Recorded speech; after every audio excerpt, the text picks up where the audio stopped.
how do we use meditation as a way of helping us to work with the really difficult people in our lives?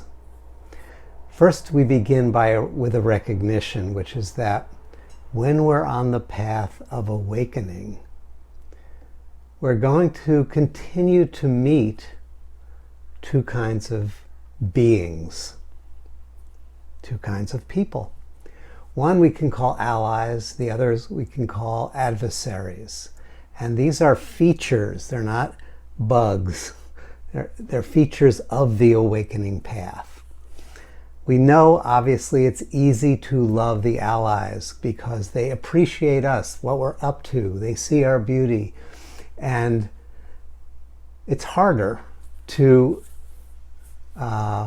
love and befriend the adversaries. But it's important, in fact, to work constructively, generatively with both of these encounters. Because everybody we meet, every person, every event, and everything that we encounter is a spiritual mirror. It's a magic mirror. Remember in the fairy tales, they look into the mirror in many different ways. You probably know it from Snow White. And it's, oh, mirror, mirror on the wall. Everyone we meet is that magic mirror. Life itself is structured as in a mirroring function in order to help us turn consciousness back upon itself to rebalance those patterns of awareness, those patterns of being that are out of alignment and are unredeemed. So allies are these magic mirrors that reflect those, we could call them soul qualities, and those perspectives and ways of being that we have already learned to appreciate and to embrace. And so when we interact with allies, that awakens within us a connection to those qualities. And it's an invitation, in fact, to celebrate, to breathe, and to strengthen our awareness of those nourishing qualities that we've already recognized as blessings.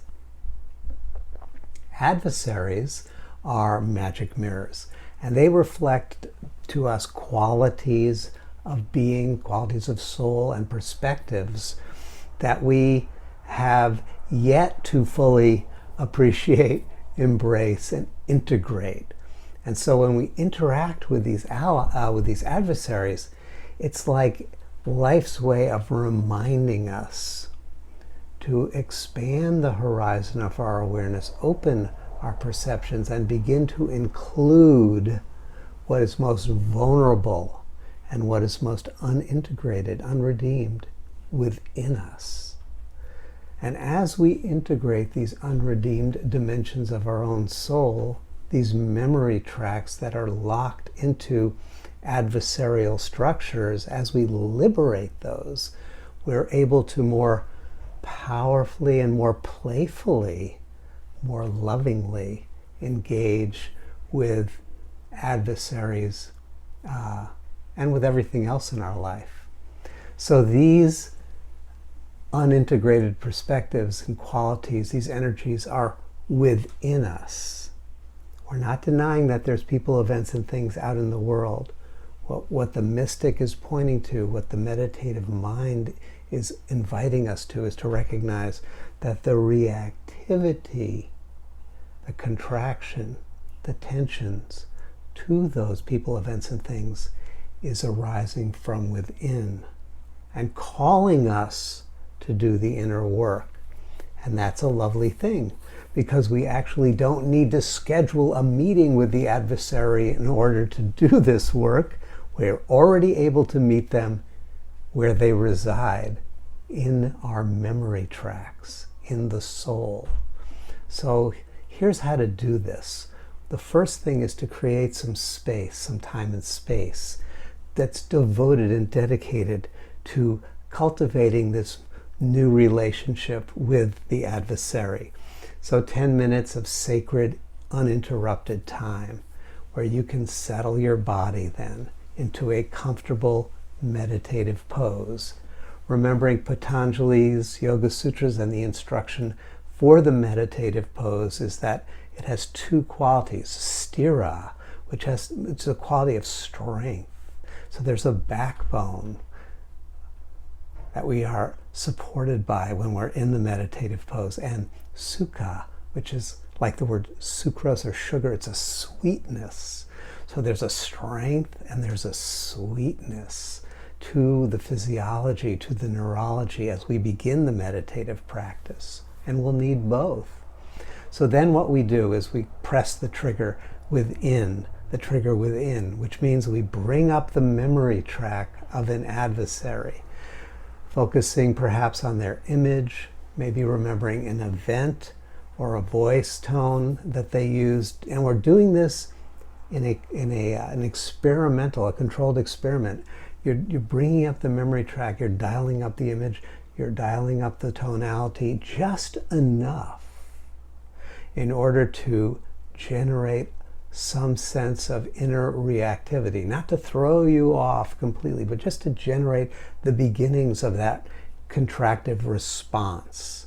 And when that happens, the shift of the attention goes to the body. We're turning towards what Chogyam Trungpa called the tender spot. It's this, we're locating physically the place of vulnerability that calling that memory track up evokes within our own somatic awareness. We're tuning into the tension, to the defensiveness, to the quality of imbalance that is in the body. And gently, very gently turning the light of loving awareness to that place in your body.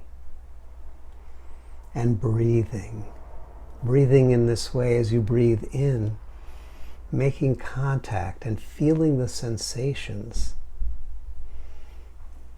that are in that place, that tender place in the body.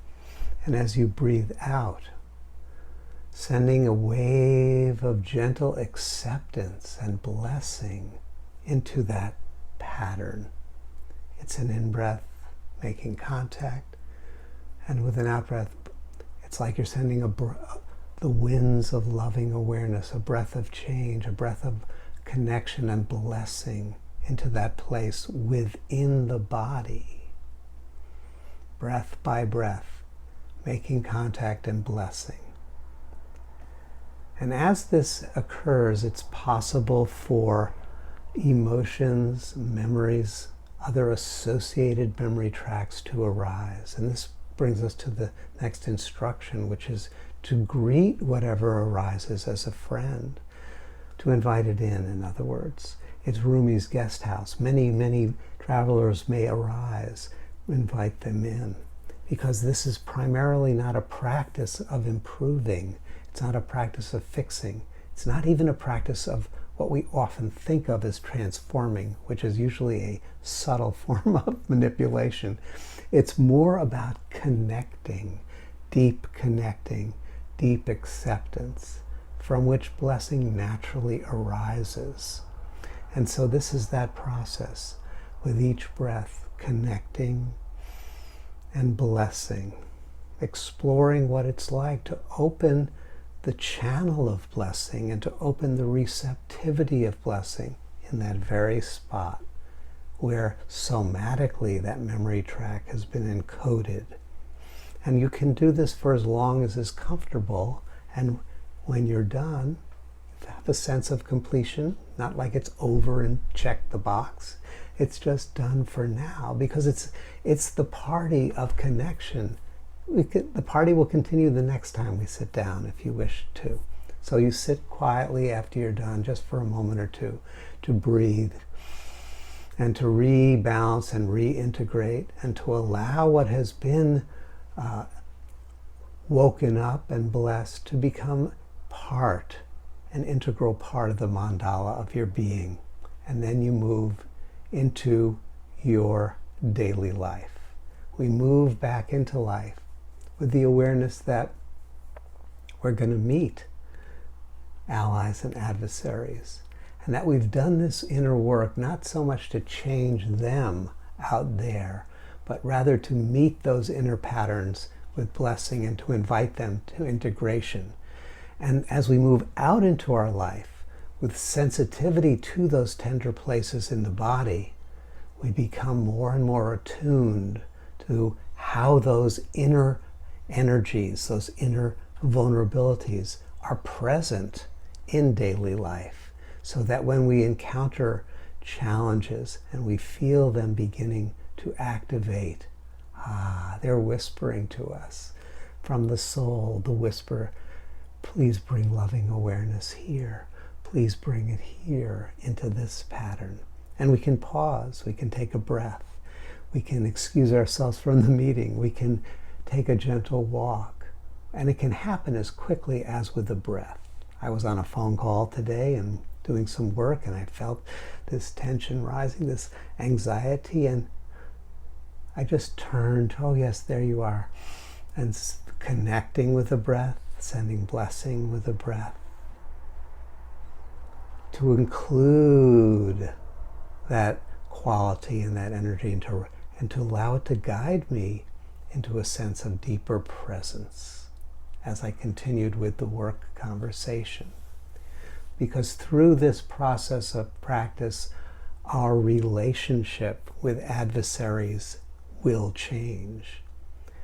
We will begin to see in them out there a new understanding, a new vision. We'll be able to see their struggle, and our common humanity. We're all walking each other home, as Ram Dass said, sometimes by arguing, sometimes by embracing, but always we can recognize they are sacred mirrors that are pointing us to those places in our own memory tracks where treasures are waiting, where hidden gifts are waiting to be unwrapped. They are not our tormentors, they are our mentors. They are, like everyone, reminders to turn towards the hidden blessings and to bring the grace of loving awareness into every memory track and into our everyday life more fully, more completely, with more balance and grace.